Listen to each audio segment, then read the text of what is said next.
CBN Campo Grande. Oferecimento Unimed Campo Grande. Cuidar de você. Esse é o plano. E Centro Universitário Unigran Capital. Somos os melhores. Somos Unigran. Saúde. Isolamento vertical e isolamento horizontal. Muita gente tem dúvidas sobre esses dois tipos de isolamento. Inclusive, recentemente, nós recebemos a ligação do Geraldo, ouvinte aqui da CBN Campo Grande, que gostaria de entender como funciona o isolamento vertical.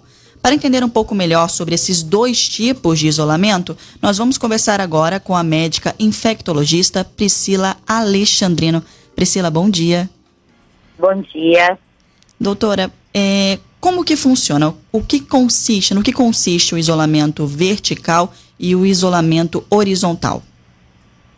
Na verdade, o isolamento horizontal é o que a gente tem falado normalmente como distanciamento social, não é o lockdown ainda.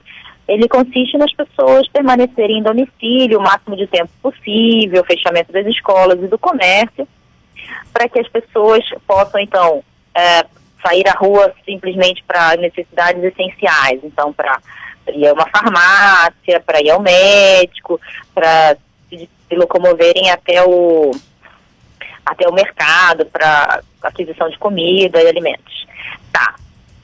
Esse é o isolamento conhecido como distanciamento social.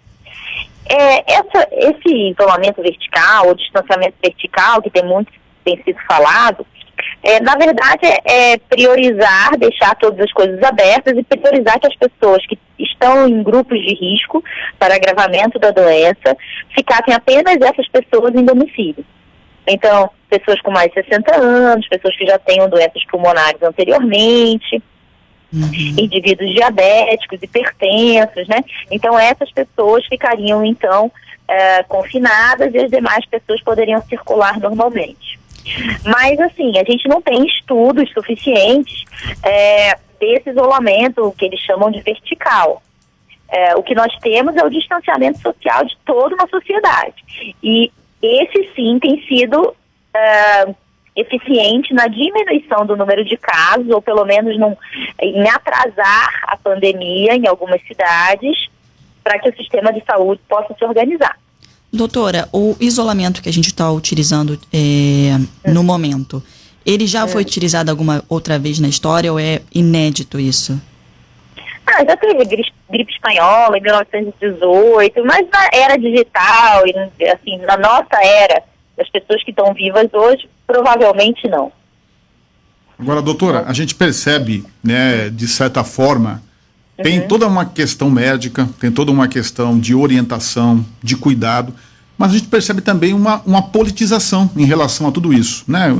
Não é porque um entende de uma maneira, o outro entende do outro, e acaba criando-se uma guerra, e as pessoas acabam ficando até confusas no que fazer na prática, para se proteger e para proteger a família. Como que os médicos, né, especialistas, que podem realmente indicar do ponto de vista médico, do ponto de vista de resultado, de eficiência, avaliam todo esse cenário? Bom, a gente acha que o isolamento social deve ser mantido. A Sociedade Sul-Mato-Grossense de Infectologia fez um comunicado referindo que deveria ser mantido o isolamento social. A gente entende por conta de questões econômicas, tudo, e que a reabertura deve ser paulatina. E isso resguardaria a população de se contaminar no mesmo momento e colapsar o sistema de saúde. Então, esse é o melhor caminho. A gente acredita que as autoridades de saúde estão tomando esse caminho, haja vista que as escolas ainda estão fechadas e que o comércio a reabertura está sendo feita paulatinamente. Então, a gente acredita que esse seja o caminho, acha que ainda é precoce uma reabertura ampla do comércio, por conta do vírus, da transmissão ser comunitária, né, dentro da nossa cidade. Apesar de ainda termos poucos casos no estado de Mato Grosso do Sul, comparativamente com outros estados, né, ainda temos 163 casos pelo último boletim epidemiológico, a gente ainda não tem mais de 1.000 casos, tal, apesar que a nossa população é menor, então proporcionalmente é diferente. Mas, de qualquer forma, ainda temos poucos casos, com 5 óbitos. Então, assim, Mato Grosso do Sul ainda se encontra numa situação mais confortável do que outros estados. Por conta de ter feito isolamento social, uma quarentena bem importante nos primeiros 14 dias. Então, a sociedade de infecto vê com cautela e apreensão a reabertura do comércio.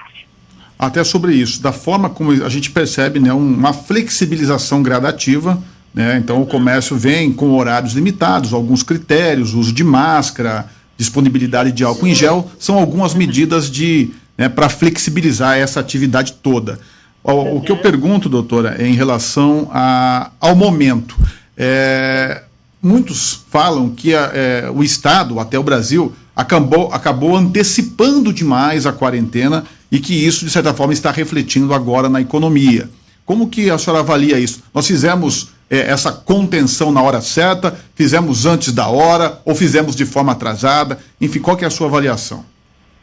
Eu acho que cada local do Brasil é diferente pelo nosso país ter dimensões continentais. Então a gente não pode entender o Brasil como um só, né? Depende da região. Eu acredito que no estado de Mato Grosso do Sul foi na hora correta por conta da gente não ter explodido o número de casos. Então, me parece que foi no momento certo. E me preocupa a reabertura muito abrupta do comércio e das demais localidades. Agora, a gente viu em locais como o Amazonas, que está colapsando o sistema, Ceará, Recife, a gente tem locais onde o sistema está abarrotado, e aí você não consegue dar vazão ao número de pacientes que chegam. Então, eu penso que em algumas localidades, ao passo que as pessoas pensem assim, não, mas olha, tem poucos casos, para que fechou antes? Mas justamente fechou para que não explodisse o número de casos. Então, assim, a reabertura com cautela, com critérios, a partir de agora, ela tem que ser vista pelas autoridades de saúde. A gente entende que a economia é importante, precisa girar, mas com cautela para que não haja explosão do número de casos e colapso do sistema de saúde, para que as pessoas possam ser atendidas, que é o mais importante. Então, essa é a recomendação básica. Eu não vejo em Mato Grosso do Sul que tenha sido, que a quarentena tenha sido muito antecipada. Eu não vejo dessa maneira. Eu vejo que a gente tem essa impressão pelo número de casos que ainda é pequeno, comparativamente com outros estados. Mas justamente é pequeno porque fizemos a quarentena. Doutora, falando agora sobre o isolamento vertical, o nosso ouvinte ele questionou muito a questão desse tipo de isolamento. Já se tem pesquisas falando sobre os riscos do isolamento vertical? Não, na verdade, o que se tem pesquisa sobre isolamento horizontal. Todas as pessoas ficarem em quarentena, fechamento de escolas, de comércio. A gente não tem pesquisas científicas isolando só as pessoas que têm potencial de agravamento. Então, é uma possibilidade de que isso pudesse ter alguma proteção, mas não se sabe ao certo. Cientificamente, eu, pelo menos, não tenho conhecimento de nenhum estudo grande, multicêntrico, que possa falar do isolamento vertical. Só mais uma pergunta para a gente encerrar, doutora, aproveitando todo o seu conhecimento nessa área. A gente percebe, só falou muito bem a sua opinião em relação ao comércio, né, em relação às atividades comerciais, vamos colocar de uma maneira bem ampla. E a gente vem aí acompanhando que existe uma massa que são as crianças, que não estão em aula. Não é ainda, na opinião da senhora, o momento de retornar às aulas? Ou já pode-se pensar nisso? Infelizmente, não.